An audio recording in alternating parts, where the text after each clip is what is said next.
Is it okay for the church to get involved in the public arena? Should Christians be actively involved in the free elections of the United States of America? Faith Wins is an organization dedicated to engaging pastors, congregations, and Christians in the public arena. Why, you may ask? Because the influence of Christians needs to be felt around this country. Jesus is the solution, and we need to bring biblical solutions to the marketplace of ideas before it's too late, and we need to do it now.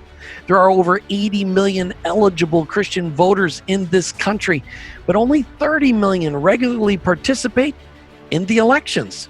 This needs to change, and Chad Connelly is going to tell you why in just a minute. Check us out online at faithwins.us. That's faithwins.us. When we sit on the sidelines and hope for a better future, the enemy wins. When we mobilize, register, and make our voices heard, faith wins every time.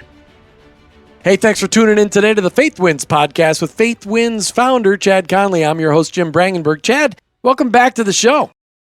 Thanks for having me, brother. Glad to be here. Hey, here's a tough question for you. Were you in debate in high school or at Clemson? I was never in debate, but I've done quite a few of them now. Well, I mean, it seems like you're always debating me, and I'm not even your competition. All right, so, but you're on the political, you're dealing in political discourse all the time, and you're on the political trail all the time with so many candidates. What is the purpose, the true purpose of debating? I'm not sure people even know anymore. Man, isn't it sad? We have lost the ability to have just normal conversation. This whole cancel culture that's been foisted on us by the left, they can't even have a conversation.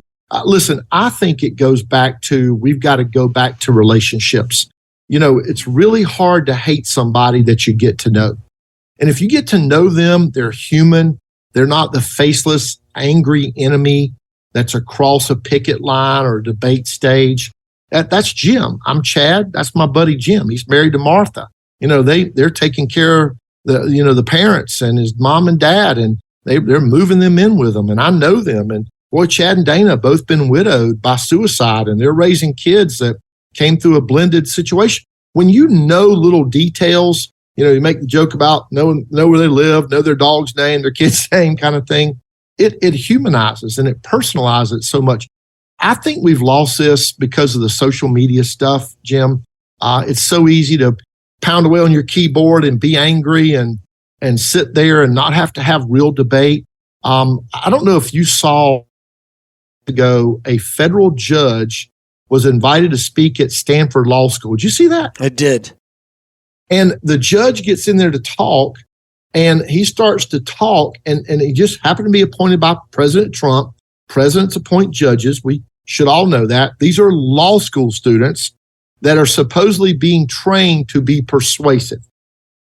The guy begins his presentation, and they start shouting him down. And we know how crowds and mobs are. They get encouragement from each other. And, you know, all of a sudden they're boisterous and angry and they're yelling. And he has to have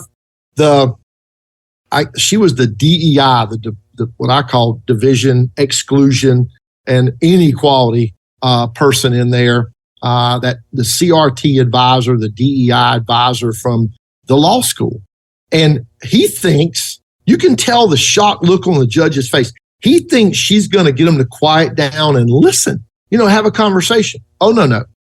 She not only encourages it, she edifies what they did and said, they should have done more to shut you up because you were appointed by President Donald Trump. What? And I love what the judge responded. He left, but he put out a missive from his audience later that every judge should boycott hiring Stanford Law School students because they're being taught to scream and yell and rant and rave. They're not being taught to be persuasive. And there's nobody in that law setting that's going to allow that. They're going to look for lawyers that are persuasive. I thought it was brilliant by him. So are there any schools still teaching debate? Is anybody teaching young people how to debate instead of scream and yell? Oh, yeah. I'm certain that there are plenty of Christian colleges and universities, the Federalist Society. We know that there are plenty of the conservative side. Maybe there's some liberal ones that actually are teaching them that you ought to have a conversation about this. We've got a new left now. You've probably seen this, where what America did and I've got a slide I speak about sometimes that in all of history, government said there's a God who gives power to government, the king, the queen, the monarchy, who gives power to the people. What the American founders did was they flipped that to, yes, there's a God who gives power to the people, who then empower the government. So the American experiment flipped the script and said rights come from God, not the state. God was a higher authority. In my Sunday school class, I draw a picture of a chair. It's an H, but I tell them this is a throne. And on the throne, the only person that deserves to be on the throne is God. When we take self and remove God and put self in its place, inevitably self finds out, I don't have all the answers. They look to the state and they place the state on the throne because the state doesn't want to be subservient to God, right? Which is why the left hates that one nation under God idea.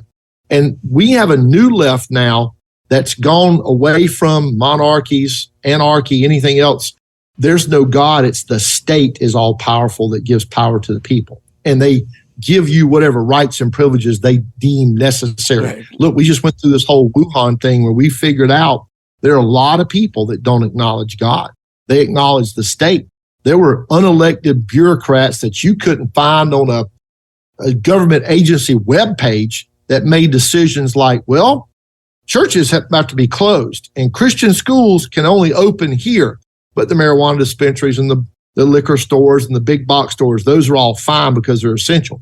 But that Christian entity, I ran this all over the place. So I think that's what's happened to civil discourse, is they've decided they are little g God, never big G God, little g God, and they get to decide what's right and wrong for you. And it's rippled right down in society. All right, when we come back, I want to talk about debates on the campaign trail. Are there any real debates, and do we have any to look forward to as we got presidential candidates popping up all across the country? You're listening to Faith Wins with Chad Connelly.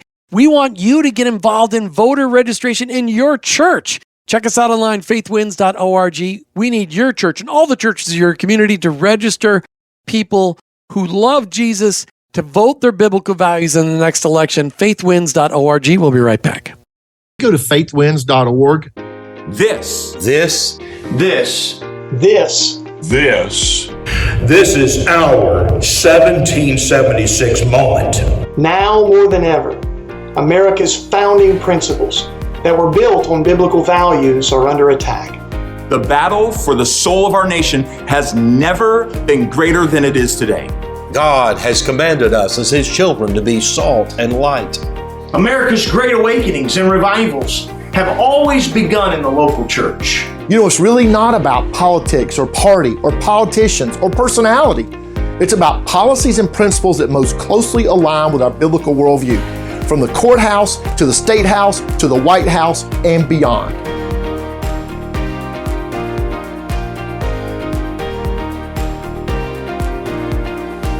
Hey, welcome back to Faith Wins with Chad Connelly. Chad, we're talking about civil discourse or debates, and I just want to ask this question. We got a lot of presidential candidates popping up all over the country, and obviously candidates for Congress and candidates for Senate, all the local offices. We get lots of stuff coming up here in the next couple of years. Are there really any debates that actually happen anymore? Because the ones I've watched are, I'm going to tell you my talking points. Well, I'm going to tell you my talking points. They don't actually talk with each other. The people that are the debate moderators end up debating with people. The last one I saw was so ridiculous. So are there any debates left on the campaign trail? You know, I think there are, and I think they're important conversations too. I do think it depends on the candidate, though. I mean, because you're right. They're so drilled into the talking points. It's rote, it's memory, it's muscle memory, it's spouting off what you've been sitting in a room and being taught. And I believe one thing that the presidential preference primary process gives to us in Iowa, New Hampshire, and South Carolina in particular, Nevada a little bit, those Super Tuesday states, is candidates are forced to have these kind of conversations, Jim, with normal, everyday, God-fearing, flag-waving, tax-paying Americans. I think that's where the real debate happens. I was with a presidential candidate last night, having to have real conversations. And the more intimate, the more personal, that's back to what we talked about relationships. I'm trying hard with pastors to force candidates and consulting staffs to have these difficult conversations with real people. They maybe like not to. But, I did an interview with NBC yesterday, and I feel it because he said, is it okay to characterize what you just said this way? And I said, no, that's not what I said. It's absolutely not what I said. And he said, well, off the record, wear your former chairman's hat in South Carolina. I said, yeah, off the record, but that's not how I said it. And so these candidates are bombarded by media everywhere they go, microphone in your face. And so it jades you. It creates a little bit of a cynicism that I'm scared to tell them what I really think because they're going to take it out of context anyway. And part of my deal with the press, because I do a ton of media with national press, I do some background, I do a lot of quotes as a former chairman. And I'm part of my deal is you're going to quote me right, or I ain't ever coming on your show again. And I get to take a look at this. Don't quote me out of context. Don't do that to me. You lie about me, I'm going to tell the truth about you. And so it really depends on the candidate and the person talking to the media. And in a private setting, and one of the reasons I say to the campaigns, no press, private setting, they get to ask you questions. They're going to pray over you, is because I want it to be authentic. I think we've got to force everywhere we can authenticity back into the public square. And I think we got to be able to say, look, I don't agree with myself all the time. My wife and I don't agree all the time. I have 4 kids. We can't agree on a Whopper or a Big Mac. Let's get back to common sense, civil discourse, conversational. It's okay not to be lockstep on everything. If we have 50 people in a room and we have 50 different opinions, that's probably normal. So we have a basis for that and a foundation in a biblical worldview, but it's okay to disagree and agree to disagree. So it's okay to have conversations where you're not always in agreement with people. And I think that's healthy because sometimes we learn, hey, maybe my position didn't have any backing.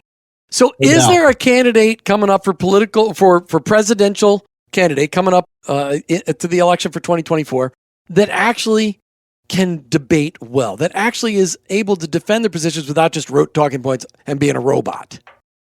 Look, I think there are a lot of them on the conservative side. I think the Democrats are going to run a play. They're going to avoid debate with Biden and with RFK. And that guy's got a lot of interesting things to say. I'd love to see Robert F. Kennedy Jr. debate Joe Biden, wouldn't you? I think I'd pay for that. I'd pay for that. Dude, there's no way in this world they're going to let that happen.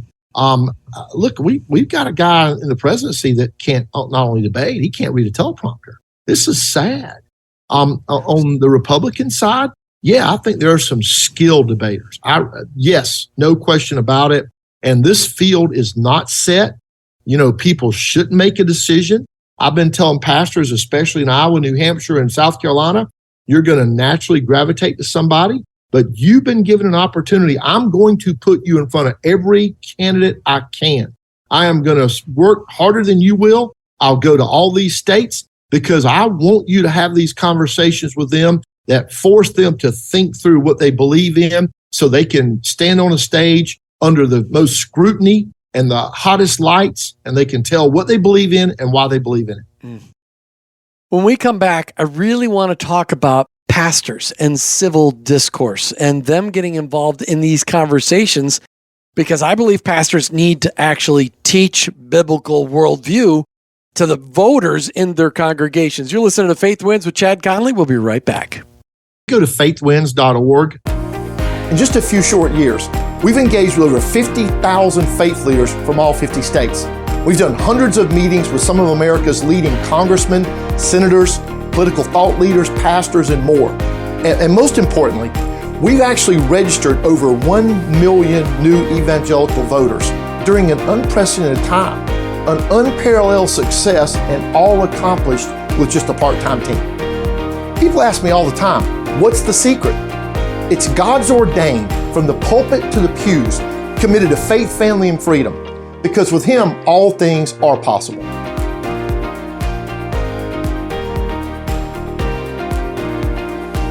Hey, welcome back to the Faith Wins podcast with Chad Connelly. As we're talking today about civil discourse or debates, are there really any debates anymore? Can people really have civil discourse? Is it okay to disagree with your neighbor? How about your pastor? All right, Chad, you're dealing with pastors. Thousands of pastors. You said 17,000 pastors across the United States. I'm sure they're feeling the heat when it comes to healthy civil discourse. In fact, but what I've seen from the pews is that I rarely see a pastor actually engage on tough topics that are toxic or just a little touchy. How are you seeing pastors embracing the fact that they need to get involved in some civil discourse about the attacks on biblical worldview? Boy, my pastor is. He's done it the last several Sundays in a row, gone right at cultural issues. And I would say that 90% of the pastors that come to our meetings, they're doing that every single Sunday. They're preaching truth. But let's face it, when truth's been under such attack, people do back off. It's a natural response. We don't want conflict. We don't want to fight. And so I think there's a difficulty right now sharing truth because truth has been so mocked and vilified and trashed. And, well, your truth's not my truth. And I tell them truth is truth. And we hold these truths to be self-evident, as our Declaration of Independence says, but truth's under attack. And so it ought to be understood by all of us. This is a more difficult time. We used to depend on the institutions in America, the schools, the families, the churches, to reinforce truth. And let's face it, the schools aren't. A lot of churches aren't. And I hope if you're listening to this and your pastor's not teaching truth, I hope you get out of there. I know in my little Sunday school class in Newberry, South Carolina, I have 5 new couples in my class. One couple's from Long Island, one's from Ohio, one's from Upper New York State. One's from New Hampshire, one's from Virginia.